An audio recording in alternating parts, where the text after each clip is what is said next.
the Weekly Show with David J. Maloney. This week, David talks with playwright and comedian Lewis Black.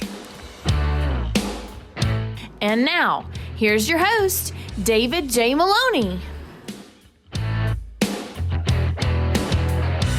Welcome, everyone, to the Weekly Show. I'm your host, David J. Maloney. On tonight's show, we've got a really special guest. Most of us know him from his regular appearances on The Daily Show with Jon Stewart and now Trevor Noah. But the man is an accomplished actor, playwright, novelist, with so many other accolades aside. His multiple comedy specials are still amassing millions of views on YouTube. Here to chat with us tonight about his life, career, and probably whatever is currently pissing him off is legendary comedian Lewis Black. So don't go anywhere. We'll be right back.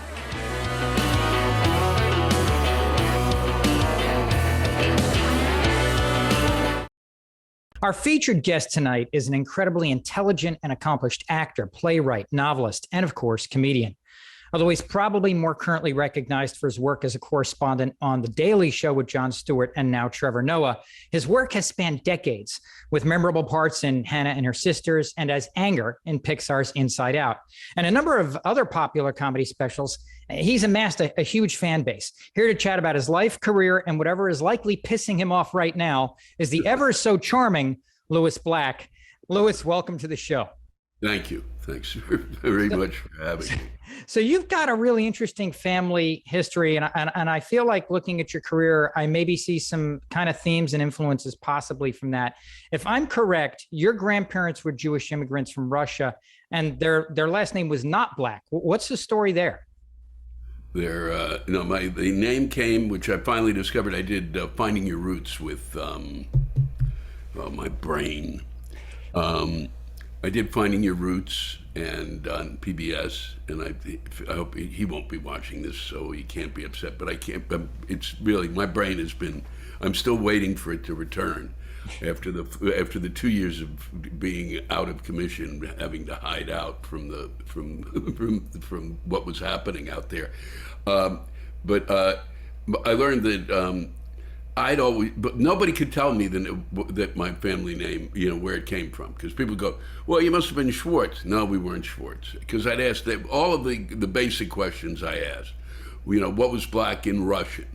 No, that wasn't it. It wasn't, there weren't people at Ellis Island going with a dictionary, going, oh, no, it turns out, according to Mr. Gates, that basically, when our families came over, from Europe, Jewish, Italian, whatever, Russian, Italian, Ukrainian, Lithuanian, all of them, that they would, basically the name would be a version of the name as it sounded. So they might Americanize the name. Mine was Black, B-L-E-E-C-H or B-L-E-C-H, Black, which is a horrifying. I never would be in comedy. I probably would have asthma and be wearing braces now. Black is it. So they changed it to Black, and whoever did that, I'd really like to thank them. Yeah, it's kind of funny because we did one of those things and we found out actually, I thought I was Italian, Dutch, and Polish, which made me think I would, I would always joke that I'd wear really tacky wooden shoes and I still wouldn't know what they were made of. And then I found out actually that I was part Jewish because apparently my grandmother had a fondness for her boss. And so we found this out like when my father was like in his 70s. Oh, and wow. So now I'm Italian and Jewish, so I don't know whether I should scratch my crotch or complain about the itch. How did your family find its way to the DC and Maryland area? Was that where they originally immigrated to? What made them put roots down there? No, the family, the bulk of the family, both sides, mom and pop, went to New York, stayed in New York. My parents went, I'm not going to do this. We're not going to stay in the midst of this, family madness. And they made the decision, in part, and I've never really, I think, just as they described it, just to get some distance from the family. And it, possibly because of Pop's job and Mom, that they got work in the Washington initially Mom was working in Washington as a teacher, and Pop was working in the government down there as doing mechanical engineer design, and then so they moved out and stayed out, and it was really, they just did not want to deal with a lot of that family stuff, and both of them made the decision and moved away. So it was kind of like that they were the first generation, and they went, okay, we're going to go try to see what the rest of the world is like. See ya. And that was that. Now, was anyone in your family particularly funny? I mean, where did your particular style or sense of humor originally come from?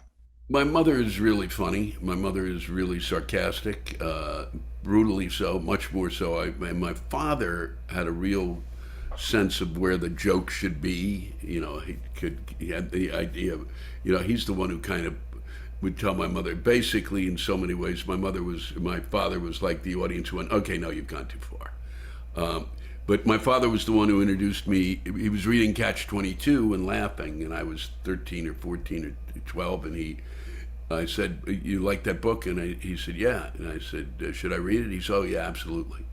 It'll tell you a lot about what you should know about living in this world. And that really opened me to comedy, as my mother did, in terms of her sense of humor. Her sense of humor, to give you, even now at 103, she said, when I saw her a couple of times ago, she said to the caregiver that was there, my son just put me to sleep. I can't imagine what he does to an audience. Still got it, right? Yeah, so it's always been that. So I had to basically be ready for battle. What comedians did you have access to in your early years? I mean, was it things like watching TV like Carson and Carol Burnett, or did you guys have comedy albums? Where did those additional influences that helped you kind of start going down that path? And I know you did the playwright thing, and I want to talk about that in a bit, but I was kind of curious as to those types of comics were Ed Sullivan had on a comic every week. And so that kind of fascinated me. They were all kind of guys who worked around the country in the limited amount of clubs that were there, or they worked up in in the Catskills and the Borscht Belt, and so I studied that. I mean, I didn't really study them. I watched them because it fascinated me what they were doing. And then my parents had a copy of and went to see Nichols and May, and so they had a copy of their albums. They also had a copy. There was a guy named, this is something nobody will even know, but in New York City there was a kind of a review that a guy named Julius Monk put together, and a lot of the people who went on to write, who wrote TV and stuff and were performers on Carol Burnett and other places eventually, did these reviews, and my parents had those albums, so they had these kind of very funny bits on them, which are more sketches, and they went and saw they went and saw Lenny Bruce, and so they'd come back and talk to me about it, and so I got the George. Then when I could, I grabbed my friends and I grabbed George Carlin. We grabbed Shelley Berman, Bob Newhart, the Vaughn Meader, the First Family, all of that stuff. Anything that was Stan Freberg, who nobody really remembers. All of those guys kind of over time either would listen. I would have the album, someone else would have the album. And I, well, let me ask you this. When you went to college and you were going to study playwriting at UNC Chapel Hill, coming from, a second generation immigrant family where everybody wants you to become a doctor or lawyer, did you have any conversation with your family? Were that something they were on board with, or did they have some other thing that they wanted you to kind of go down? They were, my father was fine. My father was, whatever you want to do is fine by me. He also was the one who got me going to theater. So he started taking me to shows when I was 12, 13, and I was hooked. So when we go to New York, I would go to a show with him. And we had tickets to go see shows at the Schubert Theater when So I saw Hello Dolly, the original. I saw, I think, My Fair Lady. I saw a bunch of shows that would come through town, and I was hooked on that stuff. So I kind of went down there with the idea that I was interested in studying theater, and my mother also thought it was crazy. I mean, because there was nothing in the background. I would audition for plays. I didn't get in them. I would do all sorts of things. I was not, but I was taking a drama course, and I loved reading plays. The whole thing fascinated me. I was intrigued by it. It was like, to me, theater was just this incredible other world where people went in, and between the audience and the actors, they created another reality. I thought, this is extraordinary. So I became, my mother pushed for, so I went there, and I would take everything. I tried, let's take some science courses, let's take a psychology course, let's try economics. Economics was at 8 o'clock in the morning, and that was not going to happen. It's not going to happen, because nobody learns anything out of one bloodshot eye. So it was, I kind of went through, but I was way hooked on theater at that point. It's like an addiction. At what point did you make the switch from theater to comedy, and what triggered that? I was 40. I wrote plays for 22, 23 years, and I made that switch because I finally had gotten to the point where I had just enough reinforcement as a writer, as a playwright, every step of the way. Oh, look, it's going to happen. So my play was done at when I graduated from I had a play that was hugely successful at UNC that I wrote with a group of students, and we went out and we took that play on the road. It had unbelievable reviews. We took it around the state of North Carolina when we were still in school. I then got a Schubert Fellowship from the school. It was through the school, so that for playwriting. Then I got into drama school at Yale, and also had worked on my own as a playwright and at a theater that I helped run and that we formed together, and this just kept following out. It was just enough so that I was totally broke. Just totally broke, and it went that way. Death of a thousand cuts. Yeah, exactly. Perfectly put. And then we went to. My play was done at the Magic Theater. I had a play done there in San Francisco, and was the home of a lot of where Sam Shepard's work was done once he left New York. And so I thought, wow, it's all coming together. And then I had reached this point where we had a musical that I wrote with my friend Rusty McGee and another friend, Rand Forrester, directed. We'd worked on it. It was like an hour and 20-minute without an intermission, and it was a rock and roll musical. And we did a kind of a workshop production at the Alley Theater in Houston. And it was there that I thought, wow, now I made it. This is AAA ball. I mean, and it's kind of the best. Broadway I realized was now becoming elusive, but if I could play AAA ball, great. I'm very happy. And it was a horrifying experience, and everything that they told me at the theater was a lie. And I went, this is insane. I mean, and they had lied about the amount of actors we could get. We ended up, my friend Rusty and I had to actually, tell them, no, you're going to have to hire another actor and get rid of a student actor because we're not doing this. This is not what we signed on for. And we had to help pay for the other actor. Was this the Tsar of Rock and Roll? The Tsar of Rock and Roll, yeah. Yeah.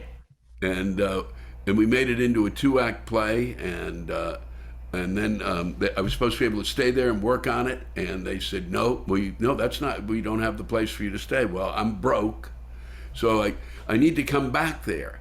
And my friend Rusty had gone home. He's married, has a kid. He can't be there. I go across town. Now, at this point, I'd done just enough comedy. I was kind of working time and time. It started to do more stand-up and was getting pretty accomplished at it. I'd done it off and on, but as a hobby. And I went across town to audition at a place called Spellbinders. And I did the audition hoping I could get something. They said, well, oh, we got an opening in 3 weeks, and we'll fly you back, and then we're going to pay you. Then they put me on as a headliner, which is completely unbelievable. So they flew me back, they paid me more, and they gave me a car, and I was in a nicer hotel. And I said, well, that's that.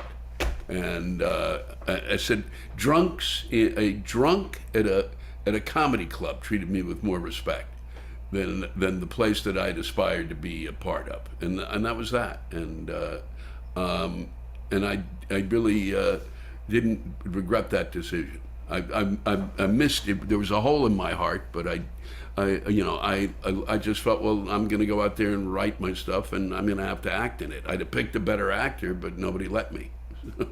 I'm curious, and I know comedians get asked this question a lot. What was your first night of stand-up like? I mean, was it? Did you kill? Did you bomb? Oh, I was awful. It was just awful. I was so nervous, and I'd been very comfortable up to then speaking in front of people. But once I said I'm going to make you laugh, whew, I literally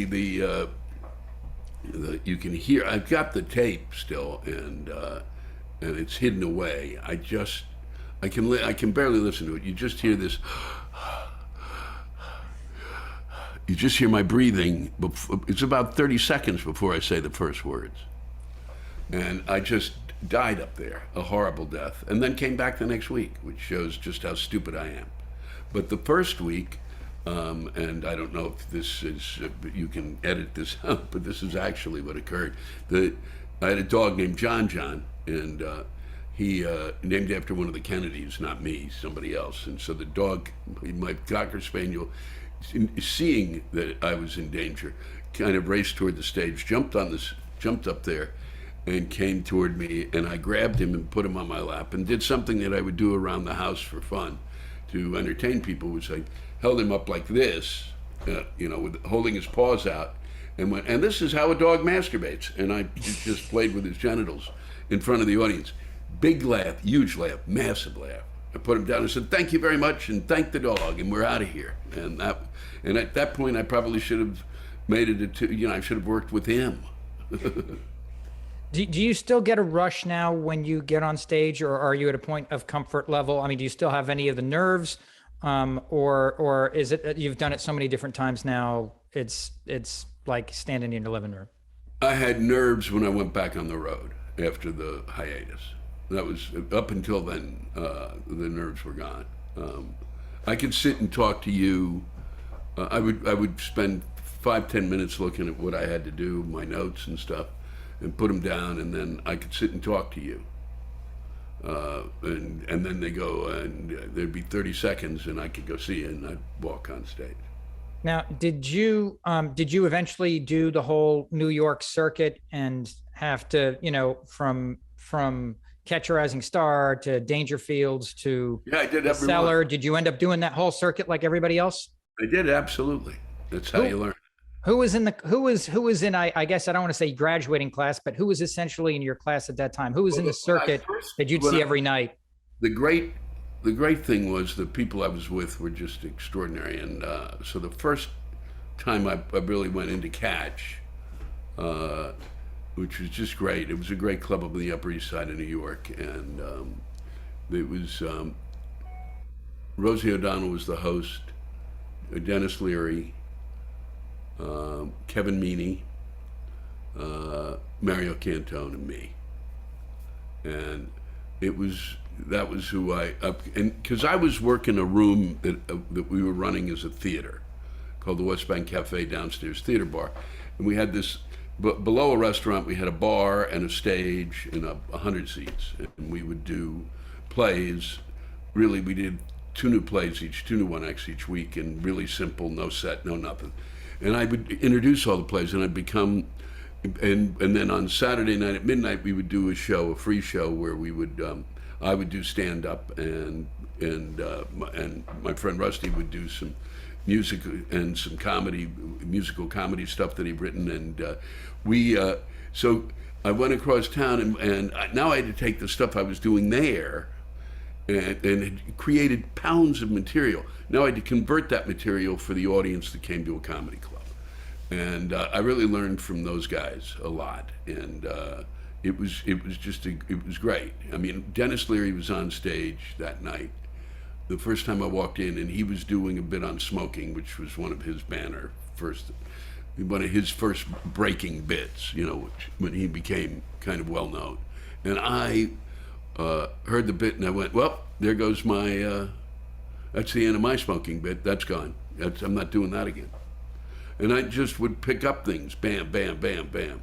And watching the other guys. Kevin Meaney was a genius. Mario Cantone is brilliant. Dennis was terrific. It was a great group to learn from.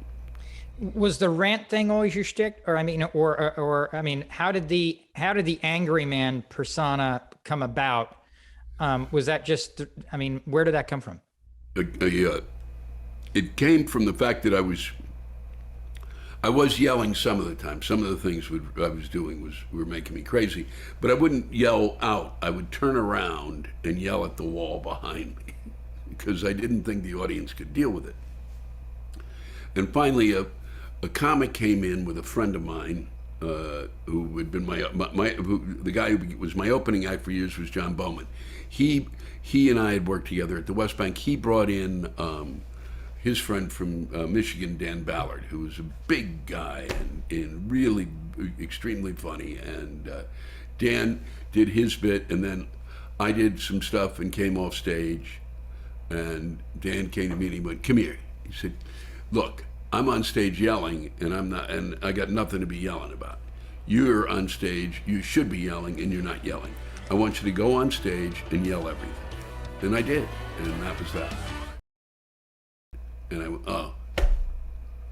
And then that became, it completely influenced everything I did. Because I've been sitting on the anger, and it's never comfortable. That's our show for tonight. A special thanks to Lewis Black for joining us, and thank you so much for watching. Stay safe.